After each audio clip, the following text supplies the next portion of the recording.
हाय, hello, नमस्कार. कसे आहात तुम्ही सर्व? तर आज खूप दिवसांपासून काही कामं करायची राहून जात होती, म्हणून ती आज पूर्ण करून घ्यायचं ठरवलंच. पावसाळा सुरू होण्यापूर्वीच उन्हाळ्यात केलेलं सगळे वाळवण नीट भरून ठेवायचं ठरवलेलं. कारण एकदा पावसाळा सुरू झाला की हवेत ओलावा वाढतो आणि अशा गोष्टी टिकून ठेवणं थोडं कठीण होतं.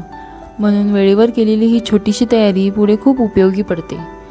घरकामातही असंच असतं. रोज थोडंसं केलं, वेळेवर केलं तर मोठी कामंही सहज पूर्ण होतात. आपल्या छोट्या छोट्या प्रयत्नांमुळेच घर व्यवस्थित आणि आनंदी राहते. आज सासूबाईंनी किचनसाठी खूप उपयोगी असं सामान पाठवलं. इतके सारे कांदे, पापड, बेसन, नाश्त्यासाठी पापड, कूट आणि अजून बरंच काही घरगुती वस्तू. अशा छोट्या छोट्या गोष्टींमधूनच त्यांचं प्रेम आणि आपुलकी नेहमी जाणवते. खरंच घरातली माणसं अशी साथ देतात तेव्हा कामाचा भार हलका वाटतो आणि मनालाही खूप आनंद मिळतो. कुटुंबाचा आदर हा प्रत्येक गृहिणीची सर्वात मोठी ताकद असते. इतके सारे कांदे आले की सगळ्यात महत्त्वाचं काम म्हणजे त्याची योग्य साठवण. कांदे जास्त दिवस टिकावेत आणि खराब होऊ नयेत यासाठी त्यांना हवेशीर आणि कोरड्या ठिकाणी ठेवणं खूप गरजेचं असतं. म्हणून मी सगळे कांदे नीट निवडून घेतले आणि जाळीच्या अशा टोपलीमध्ये व्यवस्थित ठेवलेले आहेत. पावसाळा सुरू होण्यापूर्वीच अशी साठवण करून ठेवली की पुढे खूप सोय होते. कारण ओलसर हवेमुळे कांदा लवकर खराब होण्याची शक्यता असते. योग्य पद्धतीने साठवण केली तर कांदे बराच काळ ताजे राहतात आणि रोजच्या स्वयंपाकासाठी सहज वापरता येतात. घरकामात अशा छोट्या छोट्या गोष्टी लवकर आणि वेळेवर केल्या तर पुढे खूप वेळ वाचतो आणि मेहनतही वाचते. हे पापडसुद्धा सासूबाईंनीच पाठवलेले आहेत. म्हणजे सगळे हे घरी बनवलेले मुगाचे पापड, घरी दळलेलं बेसन, सकाळच्या नाश्त्यासाठी पापड, कूट या सगळ्या गोष्टी त्यांना व्यवस्थित हाताने प्रेमाने तयार केलेल्या आहेत. त्यांना अशा घरगुती पदार्थाची खूप आवड आहे. पूर्वी नोकरीमुळे त्यांना त्यांच्यासाठी फारसा वेळ मिळत नव्हता, पण आता त्या निवृत्त झाल्यामुळे तेव्हापासून त्यांना जास्त वेळ अशाच छान छान पदार्थ बनवण्यात जातो. आणि खरंच त्या इतक्या प्रेमाने आणि आपुलकीने सगळं व्यवस्थित करून पाठवतात की प्रत्येक वस्तूमध्ये त्यांचं प्रेम जाणवत राहतं. अशा घरच्या घरी बनवलेल्या पदार्थाची चव तर वेगळी राहतेच आणि त्यांचं प्रेम आणि जिव्हाळा यामुळे त्याची किंमत आणखीन वाढते. खरंच आई आणि सासूबाईंचं प्रेम अशाच छोट्या छोट्या गोष्टीतून सतत जाणवत राहतं. त्यांच्या या प्रेमळ साथीतून घरकामाची उत्सुकता आणि दुप्पट वाढते.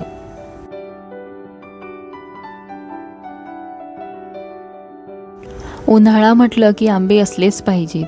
आंब्याशिवाय उन्हाळा पूर्ण झाल्यासारखंच वाटत नाही.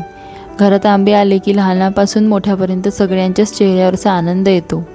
त्यांचा गोड सुगंध, रसाळ चव आणि त्यापासून बनवणारे वेगळे वेगळे पदार्थ उन्हाळ्याची खास मज्जा.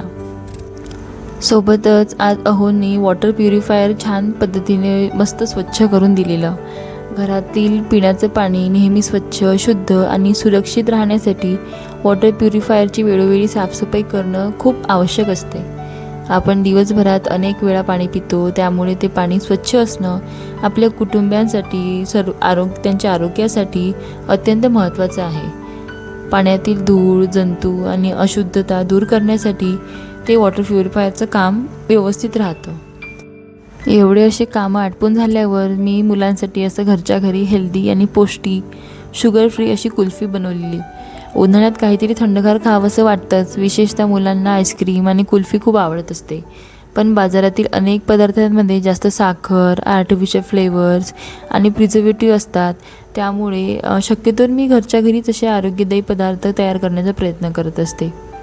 या कुल्फीसाठी मी दूध, ड्रायफ्रूट्स आणि नैसर्गिक गोडवा वापरला. कुठल्याही अतिरिक्त साखर न घालता तयार केलेली ही कुल्फी चवीला खूप अप्रतिम लागते आणि पौष्टिकताही असते.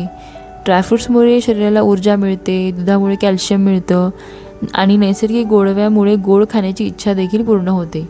त्यामुळे ही कुल्फी लहान मुलांसाठी एक उत्तम आरोग्यदायी पर्याय ठरते. मुलांना आवडेल आणि त्याचवेळी त्यांच्या आरोग्याचीही काळजी घेतली जाईल यासाठी अशा छोट्या गोष्टी घरच्या घरी बनवल्या तर खूप छान राहतं. खरंच आपल्या हाताने, प्रेमाने आणि आरोग्याची काळजी घेऊन बनवलेला प्रत्येक पदार्थ हा घरच्यांसाठी खूप खास असतो. हेल्दी, शुगर फ्री आणि मुलांसाठी पौष्टिक अशी कुल्फी सगळ्यांनाच खूप आवडली.